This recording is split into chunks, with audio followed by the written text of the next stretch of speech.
নমস্কার বন্ধুরা, আমি পপিন। আমার রান্নাঘরে আপনাদের সবাইকে স্বাগত। সন্ধেবেলায় স্ন্যাক্স হিসেবে বা ডিনারে স্ট্যাটাস হিসেবে আজকে আমি আপনাদের সাথে শেয়ার করছি চিকেন চিজ বটির রেসিপি। এটা বানানো যেমনই সহজ, খেতেও কিন্তু তেমনই সুস্বাদু হয়। বাচ্চার থেকে বড় সকলেই ভীষণই পছন্দ করবে এই চিকেন চিজ বটি। দেখে নেওয়া যাক আজকের চিকেন চিজ বটির রেসিপিটা। এইখানে আমি চিকেনের বেস্টের পিস নিয়েছি। চিকেনগুলোকে 2 ইঞ্চি করে কিউব আকারে কেটে নিয়েছি। এখন আমি চিকেনের মধ্যে টক দই দিয়ে দিলাম, আদা রসুনের পেস্ট দিয়ে দিলাম 1 টিস্পুন, লঙ্কার গুঁড়ো দিয়ে দিলাম 2 টিস্পুন,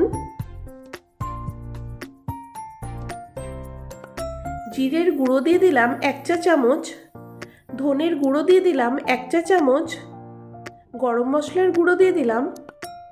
এখন চিকেনের মধ্যে 1 টিস্পুন গোলমরিচের গুঁড়ো দিয়ে দিলাম। সমস্ত মশলা দিয়ে চিকেনটাকে কোট করে আমি 30 মিনিট মতন ম্যারিনেট করে চিকেনটাকে রেখে দেব। যতক্ষণ চিকেনটা ম্যারিনেট হচ্ছে ততক্ষণ আমি একটা হোয়াইট সস তৈরি করে নেব। এখন একটা প্যানের মধ্যে বাটার নিয়ে নিলাম, বাটারটাকে মেল্ট করে নেব। বাটারটা যখন মেল্ট হয়ে যাবে তখন দিয়ে দেব 2 চা চামচ মতন ময়দা। ময়দার কাঁচা গন্ধ যাওয়া পর্যন্ত ময়দাটাকে ভেজে নেব।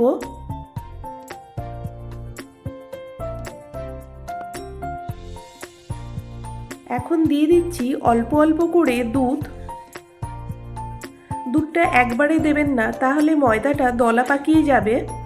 অল্প অল্প করে দুধ দিয়ে কন্টিনিউ নাড়াচাড়া করতে হবে যেন ময়দাটা দলা পাকিয়ে না যায়।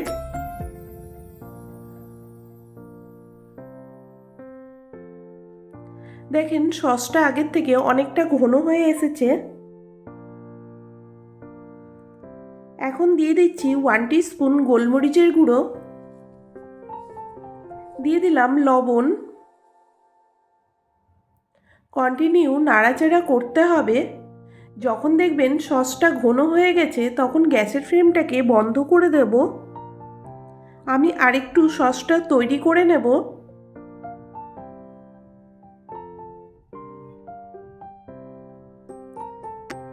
চিকেনের টপিংয়ের জন্য হোয়াইট সস একদম রেডি।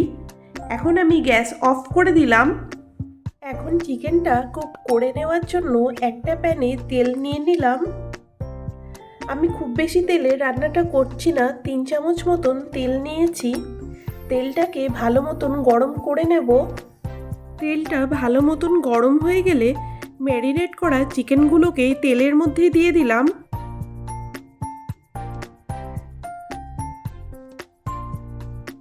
খুব বেশি তেল ব্যবহার করার প্রয়োজন নেই।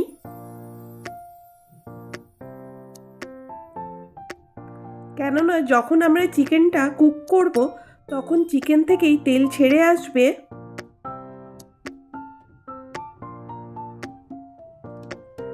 অতি অবশ্যই গ্যাসের ফ্লেমটাকে লো টু মিডিয়ামে রেখে রান্নাটা করে নিতে হবে,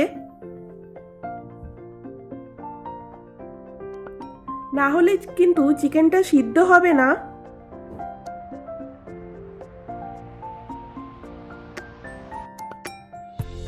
একটু সময় ধরে চিকেনটাকে কষিয়ে নিতে হবে।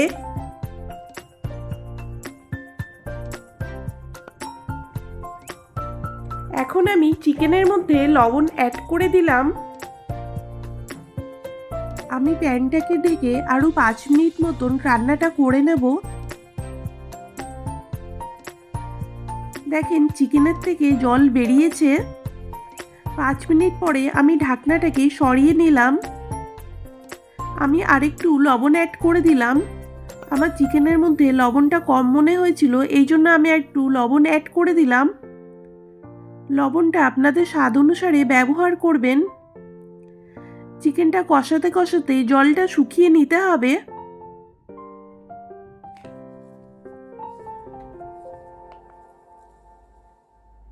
আমি আবারও ঢাকা দিয়ে দিয়েই রান্নাটা করে নিচ্ছি। ঢাকা দিয়ে রান্নাটা করলে চিকেনটা খুব ভালো করে সিদ্ধ হয়ে যাবে।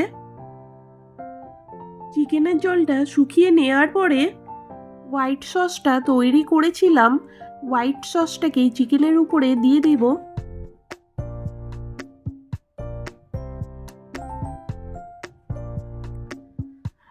চিকেনের উপরে সসটাকে ভালো করে লাগিয়ে নিতে হবে।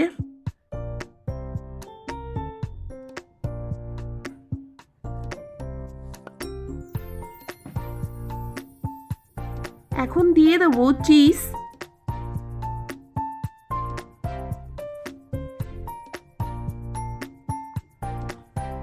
আমি এখানে 2টো স্লাইস চিজ ব্যবহার করেছি। সস আর চিজটাকে টপ করে নেওয়ার পরে এখন আমি প্যানটাকে ঢেকে দেব। লো হিটে চিজটা মেল্ট হওয়া পর্যন্ত রান্নাটা করে নেব। দেখেন চিজটা ভালো মতন মেল্ট হয়ে গেছে। আমার চ্যানেলে যদি নতুন কোনো বন্ধু হয়ে থাকেন, আমার চ্যানেলটাকে সাবস্ক্রাইব করে পাশে বেল নোটিফিকেশনটা প্রেস করে দেবেন। তাহলে আমি যখনই কোনো নতুন রেসিপি আপনাদের সাথে শেয়ার করব, সবার প্রথমে নোটিফিকেশনটা আপনাদের কাছে পৌঁছেই যাবে। সবার শেষে দিয়ে দিলাম চিলি ফ্লেক্স আর ধনেপাতা কুচি। এখন আমি ঢাকা দিয়ে আরও 2 থেকে 3 মিনিট মতন রান্নাটা করে নেব। দেখেন আমি ঢাকনাটা সরিয়ে নিলাম। তৈরি হয়ে গেল আমাদের চিকেন চিজ বটি। এখন আমি গ্যাস বন্ধ করে দিলাম। দেখুন চিজটা কত ভালো করে চিকেনের উপরে মেল্ট হয়ে গেছে। এখন আমি একটা চিকেন আপনাদেরকে হাতে নিয়ে দেখাচ্ছি চিকেনটা কত ভালো জুসি হয়েছে। তৈরি হয়ে গেল আজকে চিকেন চিজ বটি। আজকের চিকেন চিজ বটি রেসিপিটা আপনাদের ভালো লাগলে লাইক শেয়ার কমেন্ট করতে ভুলবেন না কিন্তু। আজকে এই পর্যন্ত। আবারও হাজির হয়ে যাব নতুন কোনো রেসিপি নিয়ে। ভালো থাকবেন, সুস্থ থাকবেন, ধন্যবাদ।